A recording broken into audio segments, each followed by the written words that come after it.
안녕하세요. 송쌤의 동아시아사 첫 번째 시간입니다. 오늘은 첫 번째 시간으로 동아시아사를 처음 시작할 때 동아시아사의 역사의 시작과 국가 형성이라는 첫 번째 단원을 중에서 동아시아사의 자연환경, 주로 나오는 자연환경에 대한 이야기를 좀 해보려고 해요.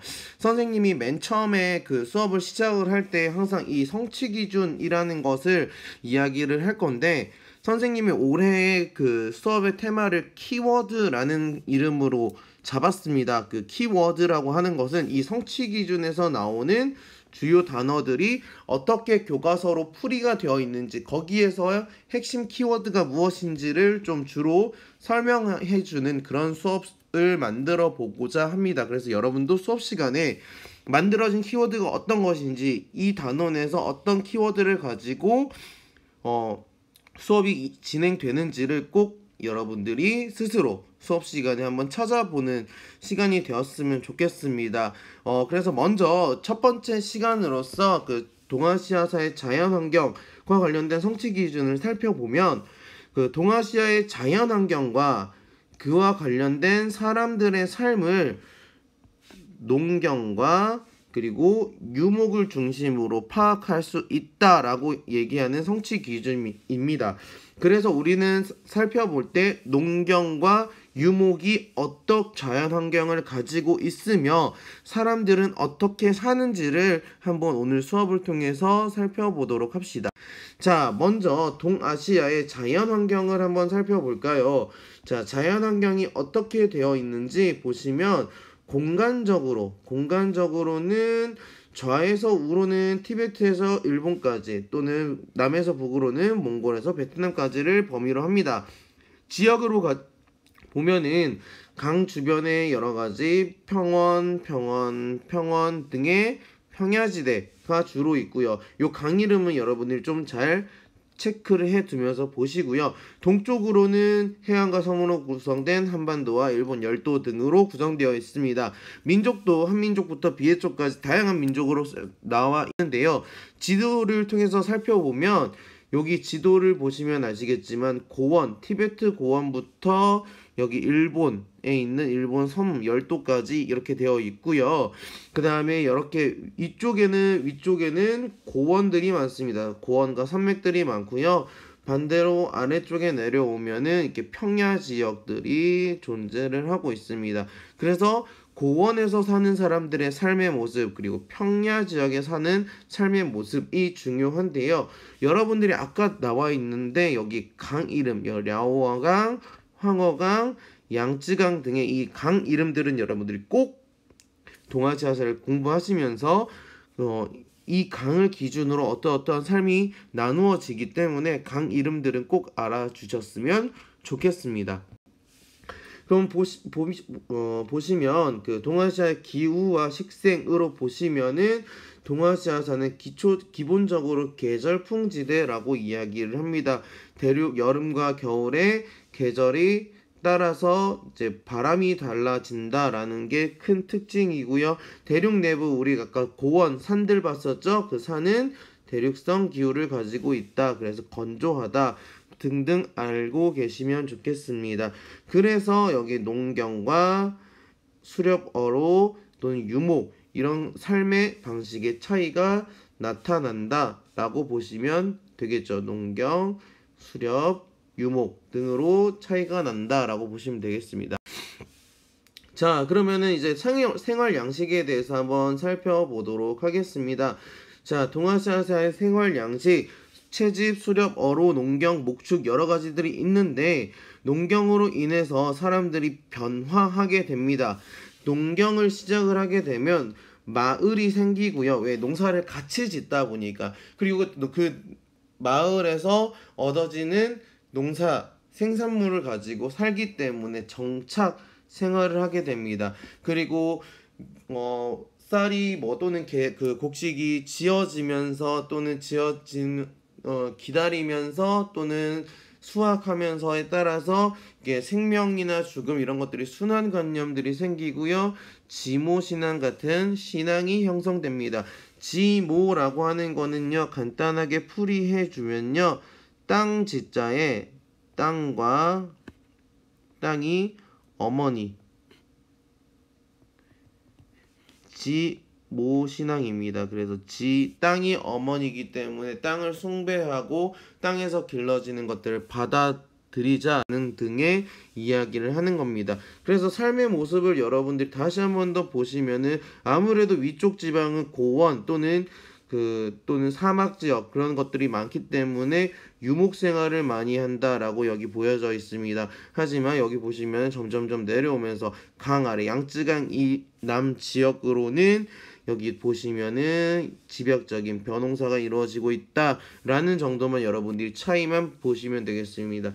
그래서 여기서는 유목, 여기서는 농경 그런 차이들이 있다 보시면 되겠고요. 자, 그럼 농경사회부터 한번 살펴보도록 하겠습니다. 선생님 색깔을 구분하기 위해서 농경사회는 파란색으로 좀 표시를 해볼게요. 자, 농경사회가 성립이 되네요. 황허강, 양쯔강 지역의 농경사회에서는요, 황허강, 양쯔강에서 다 이제 곡물을 경작하기도 하는데 특히 양쯔강 주변에서는 허무드 유적에서 농기구를 발견됐대요.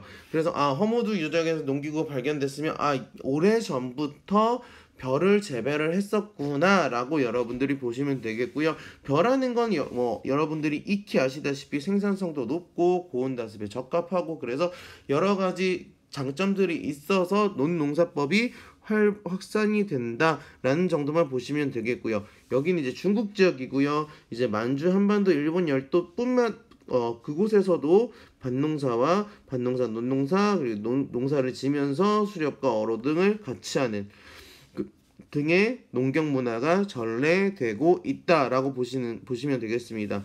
그래서 벼농사는 산둥반도, 랴오둥반도에서 만주, 한반도, 일본으로 이어지는 지도를 보시면 요 지역에서 이렇게 퍼져나가는 모습들을 볼 수 있습니다. 한반도로 가기도 하고요. 한반도에서 일본으로 가기도 하고요. 동남아시아로 넘어가기도 한다 등의 벼농사의 이동 경로, 전파로를 살펴보시면 되겠습니다. 네, 유목은 다른 색깔로 한번 볼까요? 초록색으로 한번 보도록 하겠습니다. 유목은 일단 계절에 따라 이동을 한대요. 왜? 연교차가 크거든요.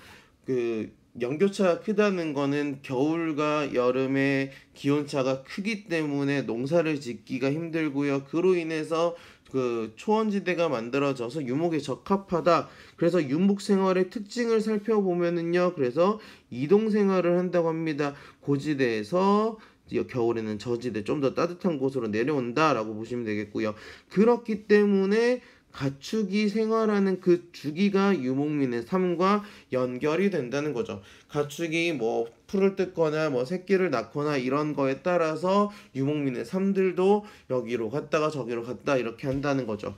그래서 의식주 보시면은요, 가축으로부터 식량과 의복을 얻기도 하고요, 이동하기 때문에 이동식 숙소 같은 것이 필요합니다. 그래서 중요한 거는 곡식 같은 건 얻기 어렵기 때문에 그 곡식을 위해서 농경사회와 교류를 하게 된다. 그 교류가 어떻게 보면 무역의 형태가 될 수도 있고요. 어떻게 보면 전쟁의 형태가 될 수도 있었다라는 것을 앞으로 꾸준히 계속 보아 오실 겁니다. 그래서 유목민들의 삶, 이게 유목민들이 살기 위해서 만들어 놓은 게르라는 것입니다. 게르, 이동식 가옥이고요. 그래서 이 게르가 보시면은 게르의 삶의 모습이 이렇게 그림으로 표현이 되어 있다 정도만 여러분들이 보시면 되겠습니다. 즉 유목이라는 거는 가축과 연결이 되어 있다라고 여러분들이 보시면 되겠습니다. 그렇다면 그 고원지대 그쪽에서만 유목 생활을 했을까?